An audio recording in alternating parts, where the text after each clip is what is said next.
De onde surgiu essa menina aqui? Enquanto distribuía presentes às crianças do orfanato, o empresário congelou ao olhar para uma garotinha triste. Em suas mãos estava o brinquedo da filha desaparecida dele. Boa tarde, queridos ouvintes. Toda a família guarda segredos, de alegria e de dor. Hoje vamos conhecer pessoas cuja história nos faz refletir sobre o verdadeiro valor dos laços mais próximos. A mudança exigiu de Nicolau um esforço titânico. Por mais que tentasse convencer a si mesmo de que era o certo, a voz do coração gritava que não deveria partir, mas a razão insistia em empurrá-lo para a mudança. Uma casa enorme já o esperava. Erguida do zero, deveria se tornar o alicerce de sua nova vida. Nicolau a construiu sobre as ruínas de sua memória e da própria infância. Ali antes havia um pequeno povoado, jovens, velhos. No fim, só os mais velhos ficaram. Os demais haviam partido, uns em busca de fortuna, outros seguindo o chamado do coração. A avó e o avô de Nicolau viveram ali a vida inteira. E ali também descansaram pela última vez. Ele nunca fora um neto exemplar. Visitava quando criança, mas ao crescer vieram outras prioridades. A universidade, o casamento, o nascimento da filha. Claro, aparecia algumas vezes por ano, levava presentes e dinheiro, mas ficar por uma semana inteira, isso já não acontecia fazia muito tempo. Mesmo assim, era amado. Quando os avós se foram, foi ele quem herdou a velha casinha torta pelo tempo. Nicolau não gostou. Irritava-se com a ideia de ter de cuidar do legado dos antepassados. Mas então aconteceu aquela tragédia que redesenhou completamente sua vida. E a casa deixou de ser prioridade. Durante anos, sequer lembrava que tinha um lar esquecido no fim do mundo. A esposa também não mencionava. Ela quase não falava mais com ele. A perda da filha a havia devastado. Continuava culpando o marido. Nunca o perdoara. Distanciou-se tanto que passaram a viver como estranhos, sob o mesmo teto. Nicolau lembrava daquele dia com clareza, como se fosse ontem. A filha voltara tarde, tarde demais para uma estudante. A mãe não dormia, esperava, assim como ele. Quando o avião, algo estava errado. Cambaleava, quase perdendo o equilíbrio, e ainda assim sorria de maneira insolente. Logo, o cheiro forte de bebida barata chegou ao nariz de Nicolau. Milena, você está bêbada? Ela deu de ombros, oscilando. Sua esposa levou a mão à boca, em choque. Nicolau perdeu o controle. O que pensa que está fazendo, menina? Rugiu, como nunca antes tinha feito com a filha. Sua mãe não dorme, está desesperada, e você aparece embriagada. Foi para isso que te criamos? A garota riu com desdém. Criaram quando? Não lembro. Só lembro das suas broncas e dos chiliques da mamãe. Vocês nunca estão em casa. E de qualquer forma, já sou adulta, bebo se quiser. Vocês não mandam em mim. Enquanto ela falava, a mãe correu até a cozinha e voltou com água e um remédio para desintoxicar. Suplicava baixinho. Filha, por favor, beba. Mas Milena, irritada, deu um tapa no copo, derramando tudo. Me deixa em paz, não vou beber essa porcaria. Nicolau nem percebeu como se colocou diante dela, segurando firme o braço da filha e sacudindo-a com força. Você vai falar com a sua mãe com respeito e vai tomar esse remédio sim, porque tem só 15 anos. Nós somos responsáveis por você. Mora na nossa casa e vai seguir nossas regras. Mais tarde, ele se arrependeria desse surto. Mas naquele instante acreditava estar certo. Sofria tanto quanto a esposa, e ver a filha bêbada fora um choque. Haviam tentado protegê-la, oferecer o melhor, e mesmo assim, tudo bem, pai. Ela caminhou cambaleante até a cozinha e bebeu a água de uma vez só. Está satisfeito? Peça desculpas à sua mãe e vá para o quarto. Está de castigo. A gente conversa quando você estiver sóbria. Apontou para a porta do quarto da filha e, exausto, afundou na poltrona. A esposa, sentada no sofá ao lado, chorava baixinho. Se acalma. Graças a Deus, nada irreparável aconteceu, ralhou ele, sem imaginar que, na manhã seguinte, a vida deles mudaria para sempre. Magoada pelas palavras duras dos pais e ainda sob efeito do álcool, a filha decidiu fugir de casa. Por mais que eles procurassem, por mais dinheiro que oferecessem em troca de informações, nunca mais a encontrariam. Nicolau não sabia, naquela noite, o quanto se arrependeria. Não sabia que a esposa se distanciaria dele, que seria a primeira a desistir, aceitando a versão da morte da filha. Ele não se conformou. Seguiu procurando, sem acreditar no pior. Durante 10 anos, fez tudo o que pôde para encontrar ao menos uma pista. Até que a esposa lhe pediu que deixassem a cidade, mudassem de ambiente. Foi então que se lembrou da antiga casa.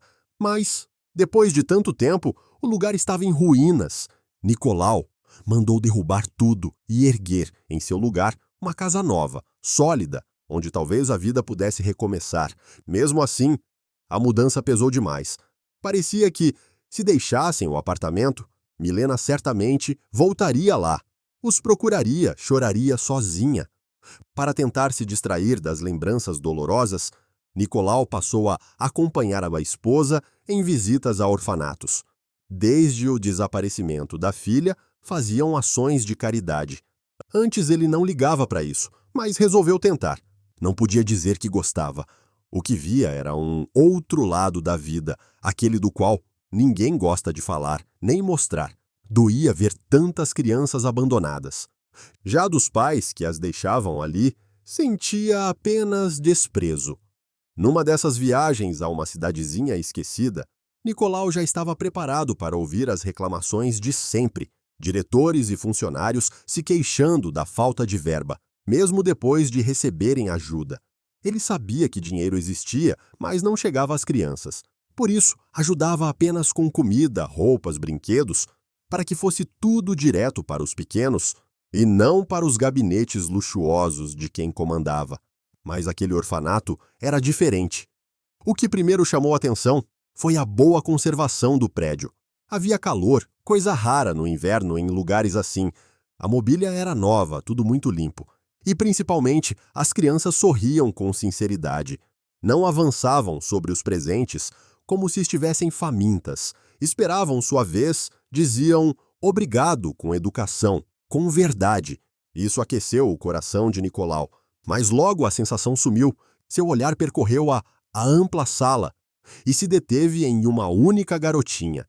Ela não se aproximara para pegar presente algum. Estava parada, junto à janela, olhando a nevasca lá fora, imóvel. Tão pequena, talvez tivesse uns 4 anos, e ainda assim precisava se esticar para ver além do vidro. O homem pegou uma das caixas e foi até ela. — E você, por que não vai pegar seu presente? Perguntou, agachando-se e tocando de leve o ombro magrinho. A menina se virou, Nicolau congelou, esquecendo até do que segurava. Olhos enormes o encaravam com cautela. Neles uma tristeza tão funda que ele quase gritou de dor. Mas não foi isso que o deixou em choque. Foi o que ela segurava contra o peito. Um velho ursinho de pelúcia, pequeno, com apenas um olho e um remendo no pé. À primeira vista, parecia comum, mas Nicolau reconheceu. Mesmo gasto, ainda deixava ver a cor lilás do tecido. Aquele urso era único, comprado numa viagem ao exterior, marcado com as iniciais da filha, justamente no remendo. As letras estavam quase apagadas, mas ele sabia onde olhar, e as viu. Tomando fôlego, levantou-se devagar e se virou para o diretor do orfanato. — De onde essa menina veio? — Vamos conversar no meu gabinete, não na frente da criança. A esposa não entendia nada, mas o acompanhou. Nicolau, sem esperar, repetiu a pergunta.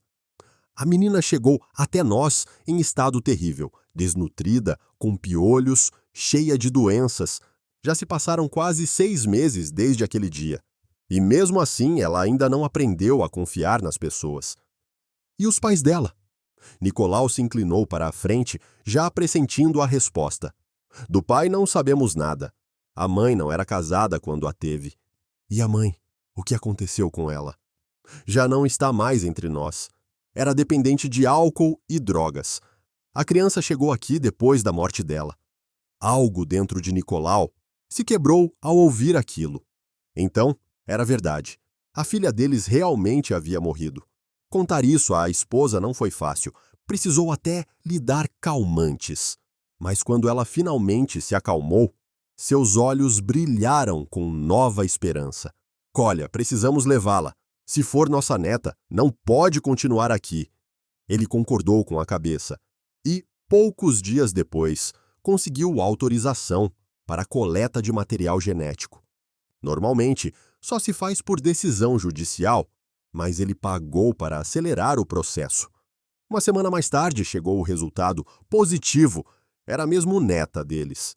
Naquele momento, ele e a esposa choraram juntos. O tribunal foi apenas uma formalidade necessária para garantir a guarda legal. Enquanto a burocracia corria, a pequena foi se aproximando aos poucos. Já não temia mais, nem Nicolau, nem a esposa quando iam visitá-la. E quando finalmente puderam levá-la para casa, mal acreditavam que fosse real. Sim, havia tristeza pela filha perdida, mas a alegria era maior. Não havia tempo para luto, quando, de repente, voltavam a ser pais. Agora havia tanto a fazer: matriculá-la no jardim de infância, preparar um quarto só dela, levá-la ao mar, ao parque de diversões, às montanhas russas, contar muitas histórias e, sobretudo, criá-la de forma que jamais repetisse os erros da mãe, nem os deles. Queridos amigos, comentem com sinceridade. Sua participação é muito importante para nós. O seu like e a inscrição no canal ajudam a manter viva esta jornada. Desejo a todos um dia cheio de luz e esperança.